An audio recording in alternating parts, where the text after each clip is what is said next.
Hello, horse players. Welcome to Oaklawn Capping Hour. I am at Sam Houston Racetrack right now in the contest room. I don't know if you can see it behind me.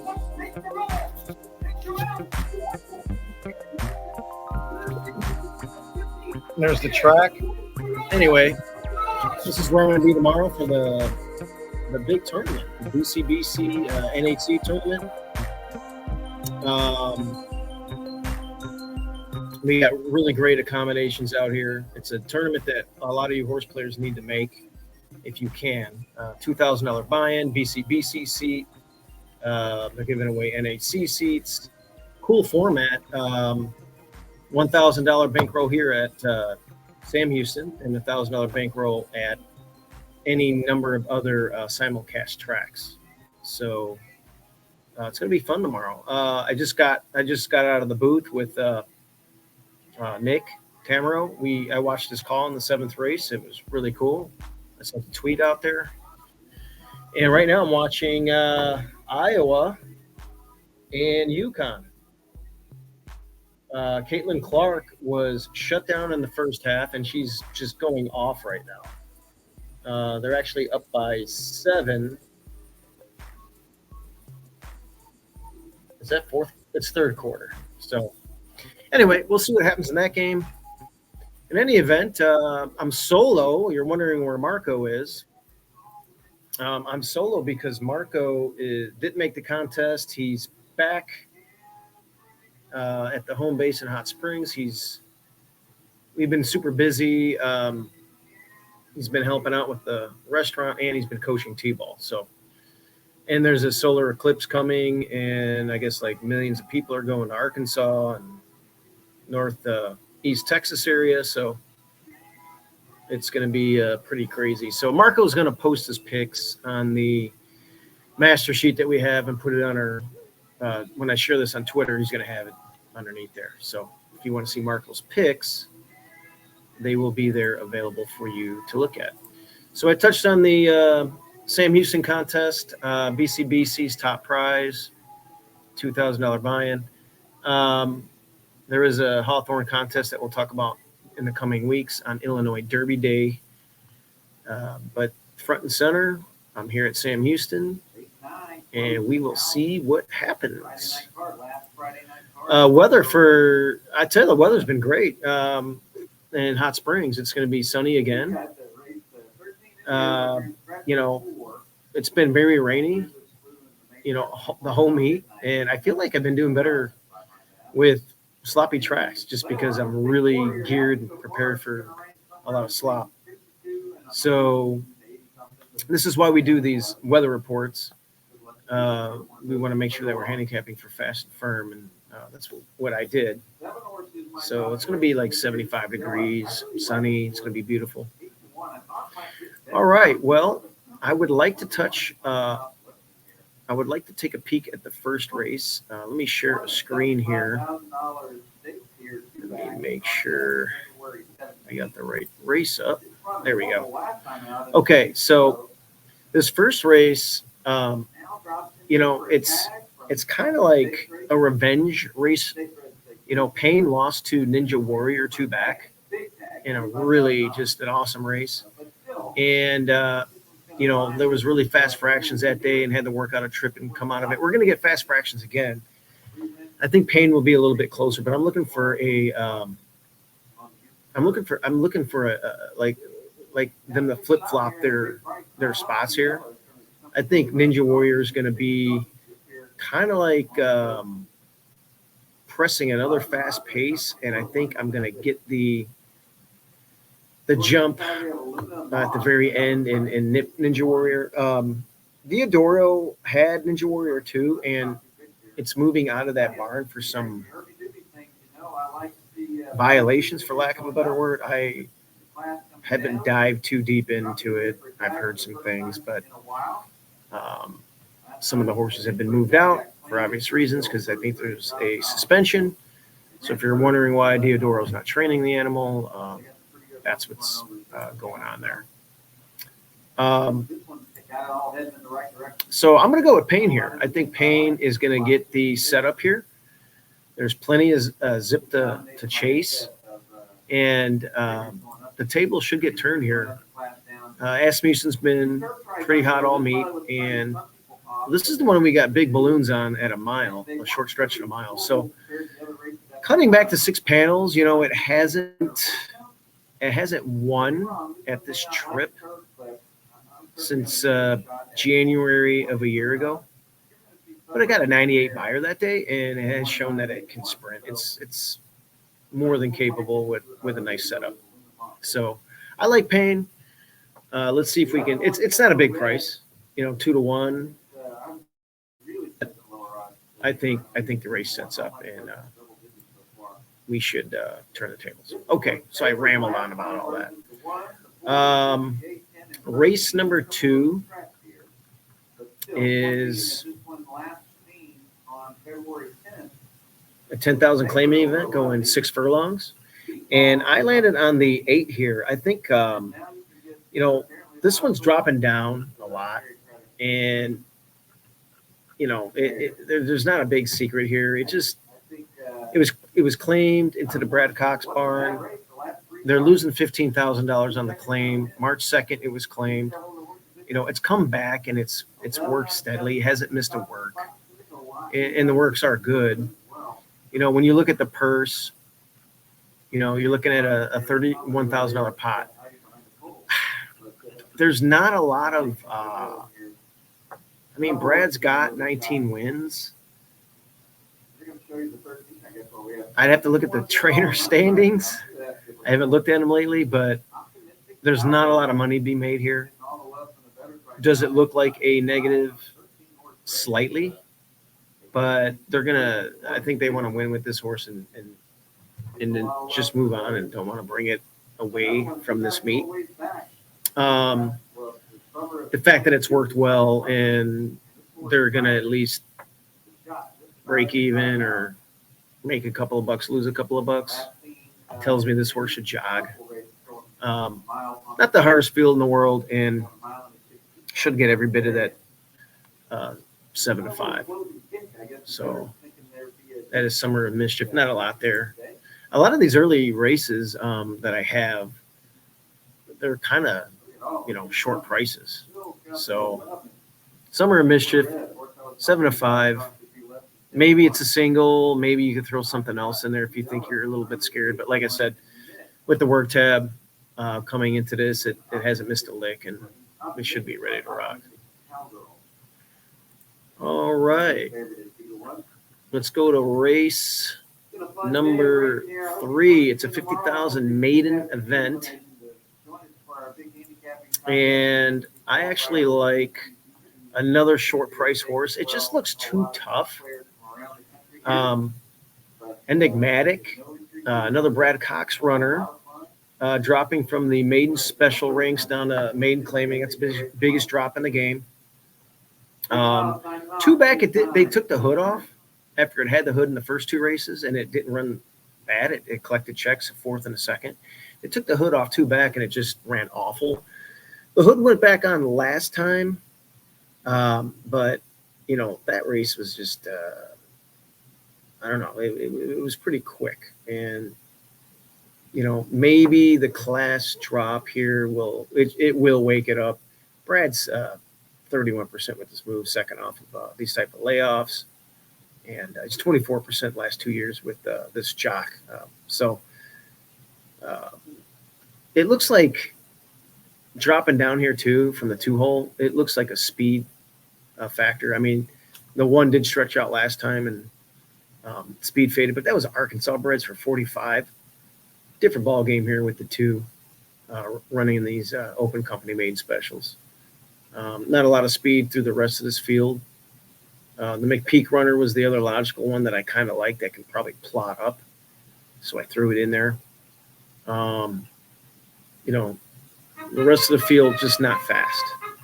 You know, the 7, with Belmer could be a pace presence, but you know, it was sprinting at Saratoga last summer on turf and on the dirt. So it should show some natural speed. I'll give you that. The Charlestown races, maybe you can throw them out. It could be a race animal possibly, because that one's also dropping down. And Belmer's been, hit and miss. But yeah, that's another one that should wake up. You might want to throw it underneath with the McPeak runner in my top selection. Let's take a look at race 4. I really like this horse, Bandera Azteca. This horse here is back to sprinting, and it ran against Thrill of a Lifetime, who I've been talking about all meet. That's a very nice horse. It ran it skipped town and won a race away from Oaklawn since.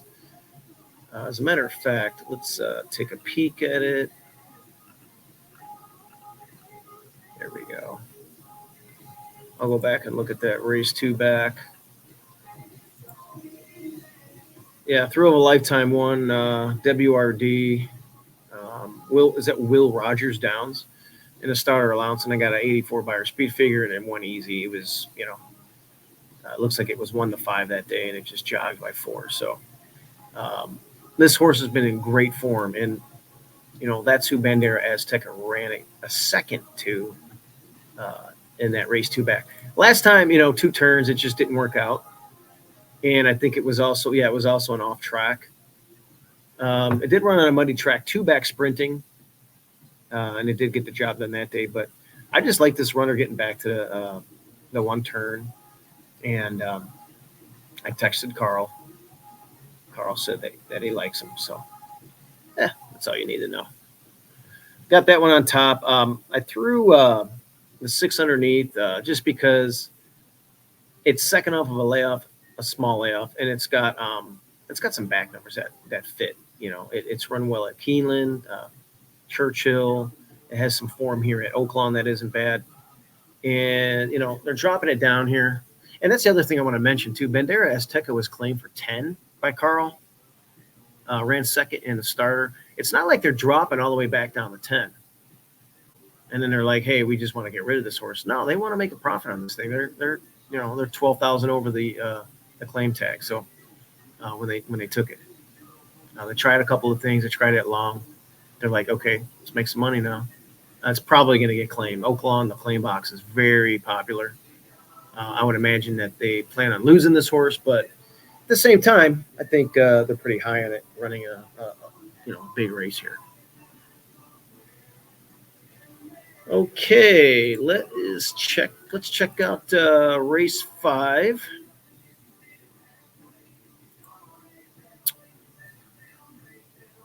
I think race 5 was for fillies and mares. Yeah, it's 10,000 3-year-olds and up, fillies and mares. I do have a trip note on Oh My God, or God. I thought it was contentious early. That was a significant trip note to me. I bumped the horse and wasn't able to catch a flyer, but there's a lot of speed in here, and I didn't want to put it on top. I think Subway Susie is going to be very difficult to beat here. There's a lot of zip in here. The price isn't ideal, isn't great, but if I can get $6, actually, I put 2 to 1 in there, and it's actually 3 to 1. Hold on. Fix that. There we go. 3 to 1. I'll take $8. I'll take $8 all day. The last race was 24 non-2 life, 42 to 1 that day. Made a little rally and got tired, but it ran well to the wire. 2 back, it ran for 30. A good 4th. I don't know much about this jock, Fletcher. But Fletcher was on it last time in the only start. I don't know if it's a man or a woman, I have to be honest. So, and it doesn't look like he or she is a bug. So I don't know. I'm going to have to ask Marco and get some intel, or maybe my brother Danny would know. He's on the grounds as a trainer.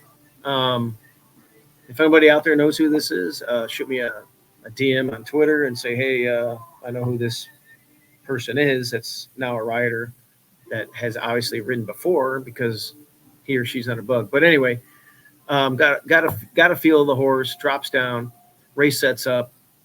We're gonna probably get a decent price on it just because of the jockey situation. So it might work out. 3 wants to go. We already talked about the 1. 4 is a presser type. Always smiling. I had a trip note 3 back on that one. It was speed fade that day. They're taking the hood off the 6. It has shown speed for Asmussen, and they claimed it. And see, this is one of those negatives. Like, they claim that horse, off of its December run, and it beat 1 horse, speed fade. But instead of going down to the race we just looked at that level, the 22, 24,000, they're all the way down to 10. And this is a $30,000 pot. So they're losing money on this horse. You got 2 months of training. You claimed it for 30. I mean, the tax, everything else. It is, I don't know. I just want to play against that one. The 7, I had a little bit of interest in that just because it ran pretty well on a fast strip 2 back, and the other 2, it got sandwiched with 2 mud runs. So it's back on a fast strip, and at 15-1, it's one that you might want to include underneath for sure. Miracle Shoes has been pretty awful. It's 20-1, and a lot of these other ones are uninspiring. The 11 Courageous Cap'n. I mean, okay, you ran second a couple of times against Archiebreds. I just I'm against that one at 5-2. It's also entered. Looks like April 5th. Actually, it ran on Friday when I'm taping this today. So I'd have to see if it even ran in that race. I was traveling here, so I didn't get to watch that race. So that might be a scratch. Anyway, let's see if we can get a real nice fast pace and have Subway Susie close it out. We'll see what this Fletcher jock is all about here. Nick's got a live call coming. That's going to be cool.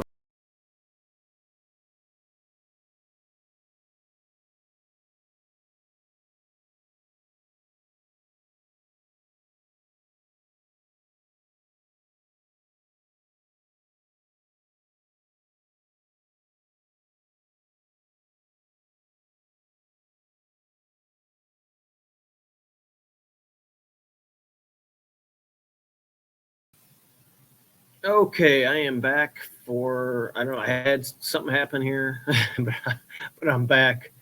Anyway, Nick's about to call a race. I don't know where I left you. And then Iowa just won. They're in the championship game. They're going to probably play South Carolina unless they get upset, but they won 71-69. Pretty amazing. Okay, race 6 is, I believe, a maiden special weight. Let's see if we can, yeah, it's a maiden special weight. This is for, looks like it's 4-year-olds and up. Let's share the screen.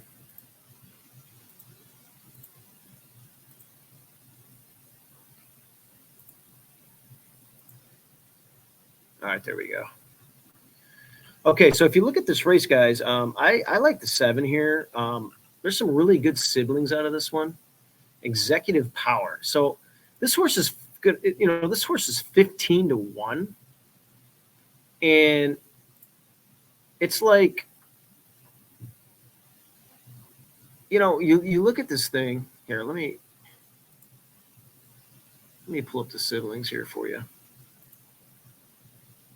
First of all, the broodmare is good.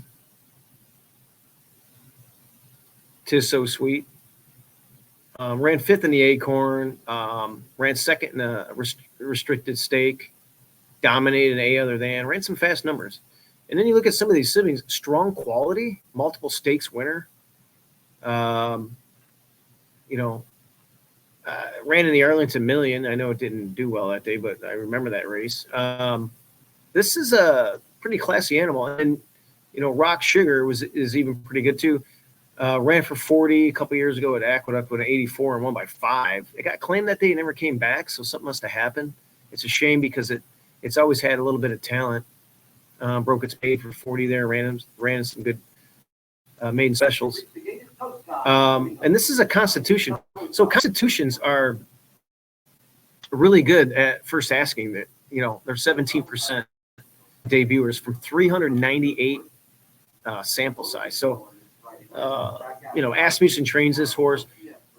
It's a 3-year-old colt running against older too. It's just 3-year-olds and up. Wow, I thought it was 4-year-olds and up. But anyway, throws it in here. To be honest with you, and the work tab is decent, and you get a nice drill out of the gate. To run this one against older, he must think this thing is like pretty good. So Harry Hernandez is probably a good gate jockey. Should be able to get this one out. And I showed you the sibs. You never know with these young ones, but I'm glad it's not like in the one hole. And the seven post to me is perfect. It can get, you know, if it breaks, it's all about the break. But if it can break clean and get nice position out there, I don't know, man. It's got some nice sibs. And Asmussen at 15-1. I think he's got another one in here. Yeah, he's got the 4 that everybody's kind of looking to. It's an Uncle Mo. They spent $300,000 on this one, but man, I like Uncle Mo's going long, and I like him on turf, to be honest with you, but especially going route. So I'm thinking Fireball Birdie is going to need a race, and it's 7-2 morning line, where you're getting 15-1 on the other, and I like the drill out of the gate for that one. Hey, they're off. You can hear Nick's call in the background. So anyway, I think we got a good price on that one. And I think it's going to be a must. All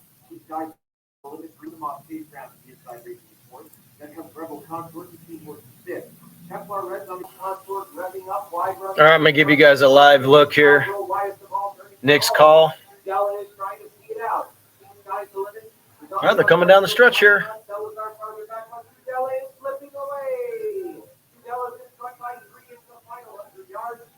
All right. So anyway, this next race, guys, it's a family horse. And, you know, on paper, you know, you're thinking, maybe it's going to need one. I got to tell you, one of my best handicapping angles is picking a decent runner at 3 that is now making its 4-year-old debut. And that's what we have with Hard to Fathom. Hard to Fathom's 20-1 and is making his 4-year-old debut. And I actually watched this horse jog, and the work tab's been good locally. And my brother Danny said, you know, he's feeling good. I saw the dapples. I went and did some. If you guys want, you can see some shorts on the YouTube channel and check out some of the content on there for some of the barn action. I got some videos of some of these horses in the barn, so you can get an idea of, you know, what they look like, how it looks in the backside, and all that stuff. You know, for those of you that haven't been back there, I used to do a bus trip, 50 people from Kenosha, Wisconsin, down to Arlington Park, which is no longer with us, Arlington. But I used to bring people back there, and I bring them back to the backside, and they would feed the horses carrots and you know, mints and stuff like that. And then I would have some jockeys and trainers talk to the people, and then we would go up and bet. And so once in a while, I'll do some videos now so you guys can get an idea what's going on the backside. But Hard to Fathom is let's see if I can pull up the race. 7, 8. Here we go, race 7. 7, Della, 5 to 1/3. 8, Sky's the limit, 5 to 1/3. All right, so I'll show you what we got here. It's a $20,000 claiming event, $45,000 purse. We're going a mile on the 16th. 7, 8, Freshly gelded too. So again, you know, you're going 3 to 4. You're gelded from 3 to 4. 45. We've been working. We got 4 drills in them, and he's been, you know, jogging 2 miles. Coming in from Gulfstream Park, running on synthetic. Did win a race at 1 mile and an 1/8. So this horse won't get tired. It's a hard spun out of a More Than Ready. So you're thinking turf. I get it. It did run once on dirt in a sprint, but and it looks bad on paper. Okay, it got a terrible number. it ran fifth, lost by 30 lengths. The winner freaked that day, and this horse got bounced around and got pinballed out of the gate and went wide, and it just died. I mean, it was a race that you can draw a line through. Okay. It also took a little, break after that race, and they got it right, and they ran it on the synthetic races, and it popped. A win, a second by a neck, a win. Ran some starters and an open 20. Had a little bit of an issue that we've been working on, and we got it all cleared up since that October run. And horse is feeling really good. I think it's going to run. If it looks like it can grab the dirt. If it does what I think it's going to do, it's gonna run a big race. And 20-1 is the kind of price that I want. And I'm going to be in the contest obviously on Saturday, and I'm going to play it. I might key it in a try, put it underneath in a exacta in case it doesn't win. Maybe have a couple of doubles and stuff like that. But Beard Chaser is going to be the one that it's going to have to catch. This one could get an easy lead. It likes to win, 8-time winner. Claimed it for 40 though, Cipriano Contreras, and now runs it for 20 with a $45,000 pot from March 1st. Not really making a lot of money if you win the race. So, but Cipriano is 26% at the meet, man. He's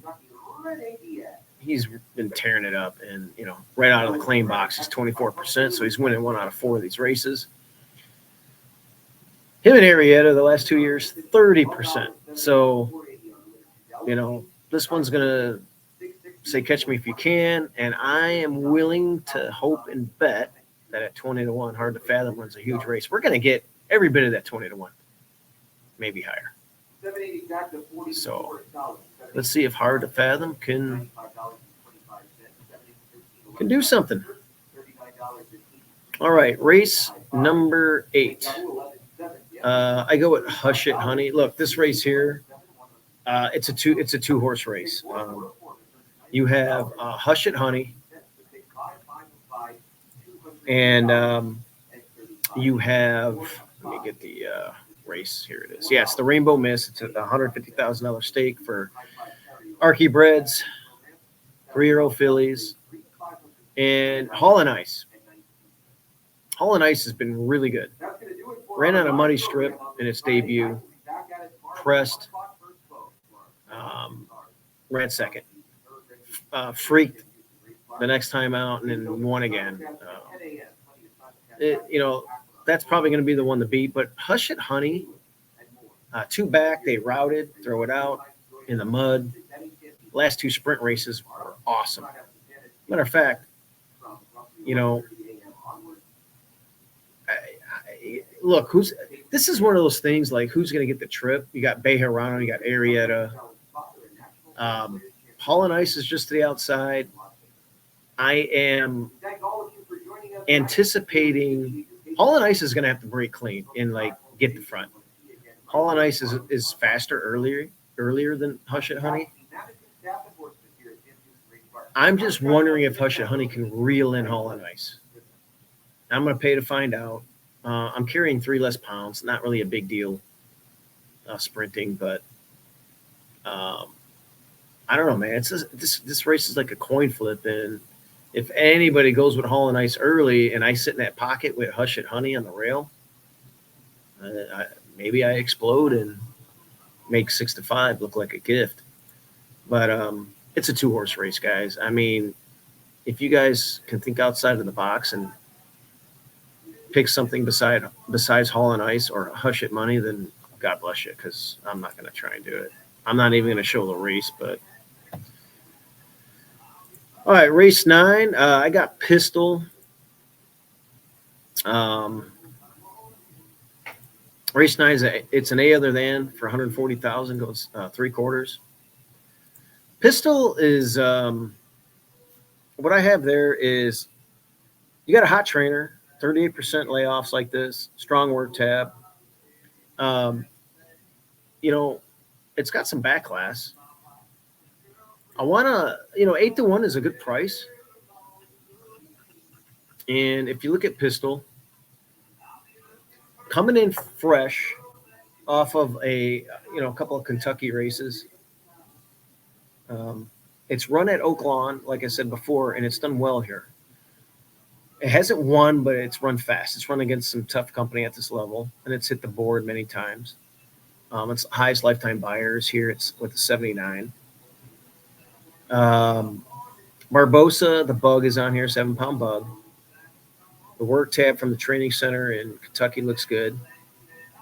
Tom Van Berg is, 3 out of 8 off of these 6-month layoffs.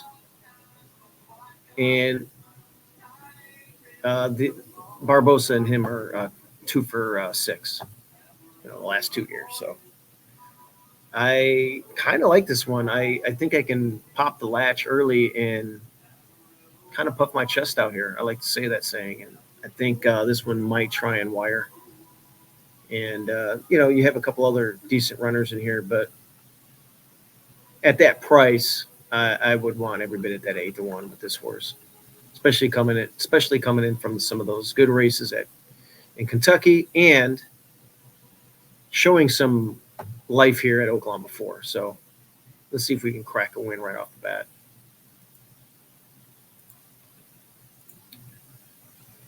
Race 10.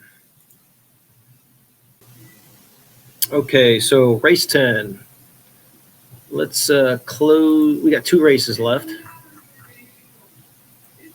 Race 10 is another stake. It's the Rainbow. This is for the Colts and Geldings.